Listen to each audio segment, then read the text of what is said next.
Pero ako'y inis na inis. Nung marinig ko at nakita ko yung video, talagang sinadya pang ipabidyo ni Aimee Mangga.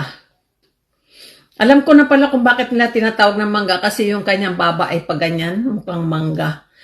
Ako'y inis na inis. Alam mo kung kapatid ko yan, siguro talagang i-confront ko siya.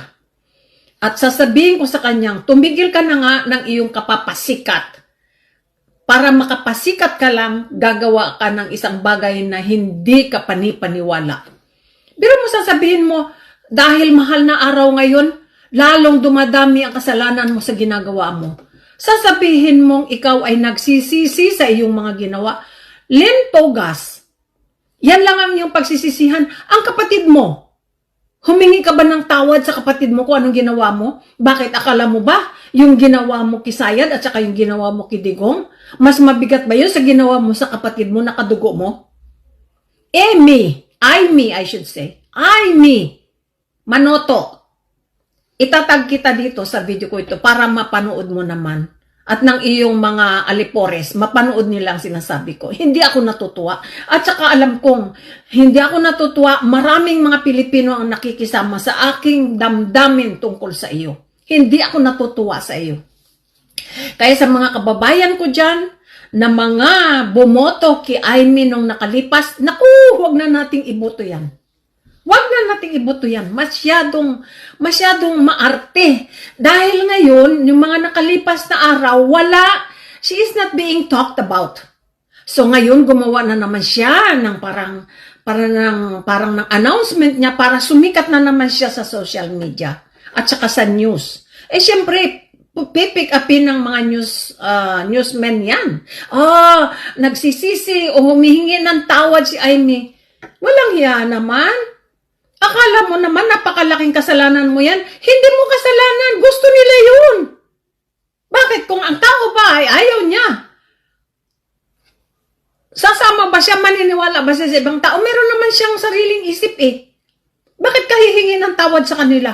At saka hinihingi mo ng kapatawaran si Digong? Hindi mo alam ang dami niyang kasalanan na ginawa para sa mga Pilipino? Tapos itatiming mo pa ngayon sa Holy Week? Mahiya ka naman, Aimee, ano? Nasaan na ba ang iyong delikadesa? Sa kapatid mo ba, humingi ka ba ng tawad? Pagkatapos, kung hindi ka napapansin sa social media, sasabihin mo, ay, walang nag-aalaga sa kapatid ko. Let's kapatid mo ba yan? Kasi kung kapatid mo yan, hindi mo gaganyanin. Humingi ka ng tawad sa iyong kapatid at makipagbalikan ka, doon ka patatawarin ng Diyos. Di ba ganun ang sinabi ng Diyos? Kung meron kang kasalanan o meron kang nagawang hindi mabuti sa iyong kapwa, lumapit ka, humingi ka ng tawad sa kanya, at makipagbalikan ka. Ano bang ginawa mong kasalanan kay Sayad? O ngayon, tingnan mo nga, naghahabol pang pagka-presidente.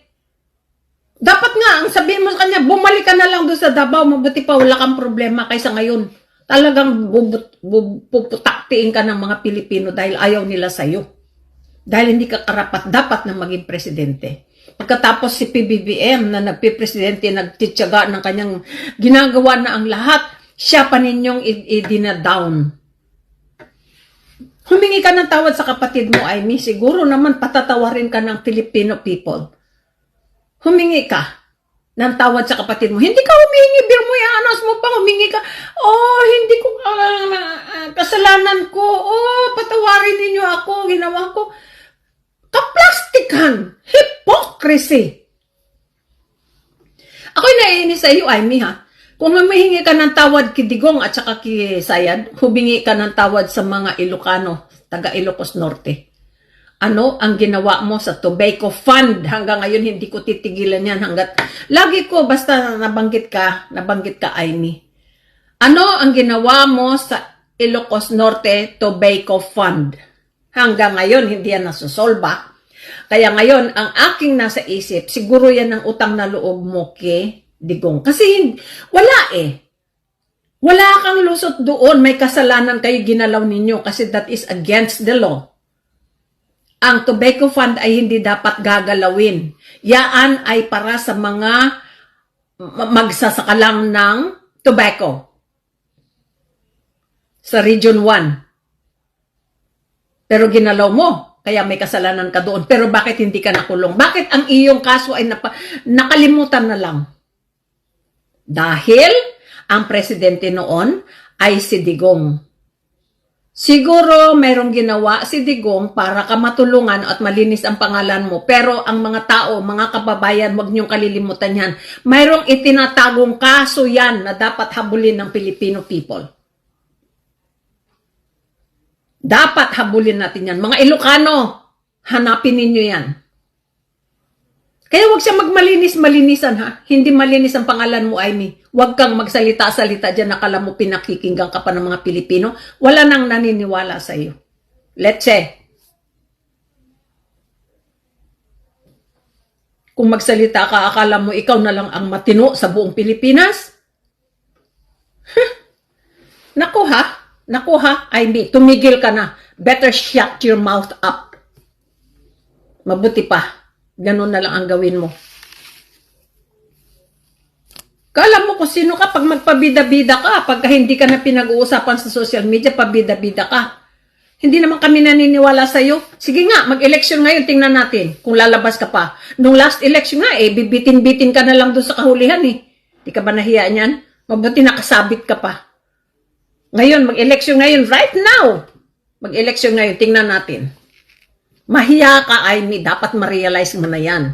Lalo na ngayon, ginanyan mo yung kapatid mo. Ay, naku, talagang malaking kasalanan mo sa Filipino people. Dapat humingi ka ng tawad sa kanya at amend all your evilness. Napakasama mong kapatid.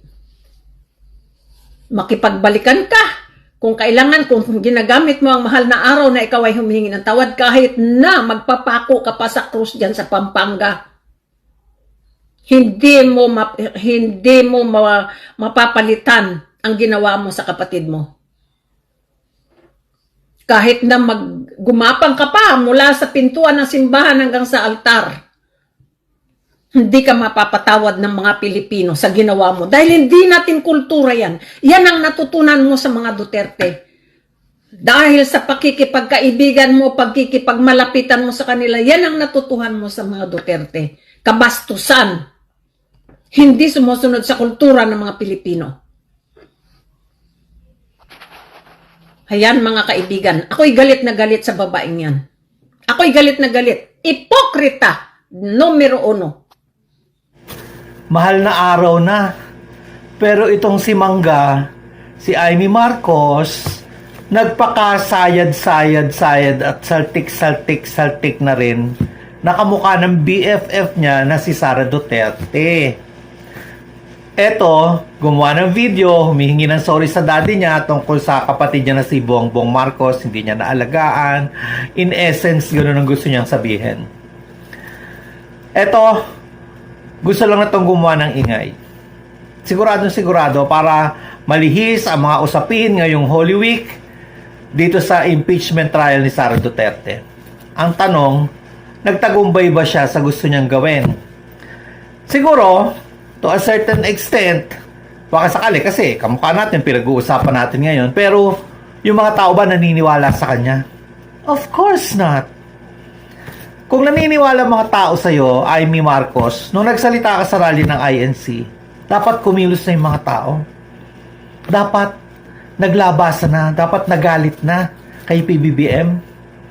What makes you think that this time around, magagalit mo yung mga tao kay PBBM?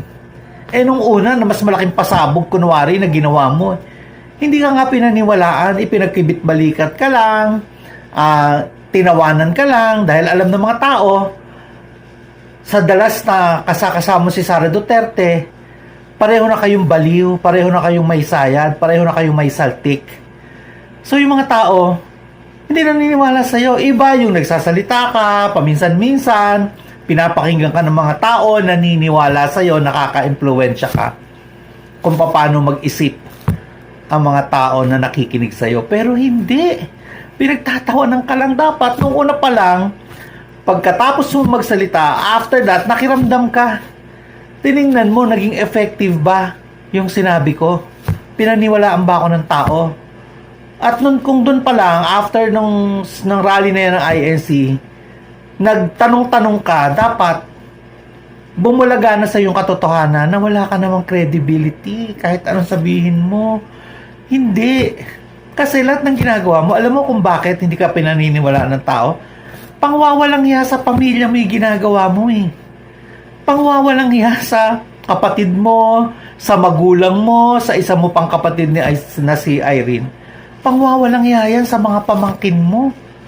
At sa kultura natin mga Pilipino, pag ang kinalaban mo pamilya at ibinulgar mo lahat ng mga kung ano-anong kabulastugan sa harap ng publiko, wala kang kapanapanalo dito. Wala kang kapanapanalo. Matutuwa sa'yo yung mga DDS. Pero hanggang kailan mo kasama ang mga DDS? Hanggang kailan mo kasama si Sara Duterte? Pagtanda mo, at lahat ng mga to, lalo na si Sara Duterte, matatanggalin yan sa posisyon. At pagka nangyari yan, back na lang yan. Hindi na yan papansinin. Uuwi na yan ng Davao kung hindi man makukulong. Ikaw, Amy Marcos, saan ka pupulutin? Sa pamilya mo na winalang hiya mo. Babalik at babalik ka sa pamilya mo na winalang hiya mo. Kaya yung mga ginagawa mo na to, walang effect sa mga tao to. Wala. At hindi ka naman pinaniniwalaan dahil ikaw, sa totoo lang, wala ka namang credibility. Wala. Kung ikaw nabubuhay sa sarili mong mundo at yung umiikot sa loob ng ulo mo, pinaniniwalaan ko, well, I'm telling you now, nagkakamali ka. Baliw. Ito lang po yung masasabi ko dyan mga kababayan. Kung sinasabi po ni Senator Amy na siya may kasalanan kung bakit tumakbo si Sara Duterte sa pagka-vice presidente at humihingi siya ng paumanhin or sorry kay Sara Duterte, di ibig sabihin pala nito si Sara Duterte ay utu-uto. Ibig sabihin po si Sara Duterte ay utu-uto. Puppet, sunod-sunuran kay Senator Amy. Hindi po ba? Wala bang isip si Sara Duterte? Hindi ba siya matalino para magdesisyon siya sa sarili niya? So, itong ginagawa kasi ni Senator Amy, pinagmumukha niyang masama si PBBM, pinagmumukha niyang masama ang presidente, at pinagmumukha niyang biktima si Sara Duterte. Yung ginagawa niyang yan ay tumutulong, nakakatulong sa mga DDS at kay Sara Duterte para manalo ito sa 2028. At alam mo, Senator Amy, kapag nanalo yan si Sara Duterte, alam natin pare-pareho maghihigantihan. Maghihigantihan kay PBBM at pati ikaw, sa tingin ko, damay ka dyan. Dahil kapatid ka ni PBBM. Mapaghigante yung mga yan. Si De Lima nga, walang kasalanan pinakulong ng tatay niya So, maling-mali po talaga itong ginagawa ni Senator Amy. Pinagmumukha niyang masama at kontrabida si PBBM at pinagmumukha niyang kawawa or inape, biktima si Sara Duterte. Alam mo, yung mga sumang-ayon at natuwa sa pahayag ni Senator Amy, mga DDS lamang Pero kung titignan niyo po yung mga content ng mga tao, kagaya nila Madam Lizzie at saka nila Sir Third Eye View, galit po ang mga tao. Hindi po ito usual na nakikita natin sa magkapatid. Galit po ang mga tao sa social media sa ginawa ni Senator Amy. Mga DDS lang natuwa dyan.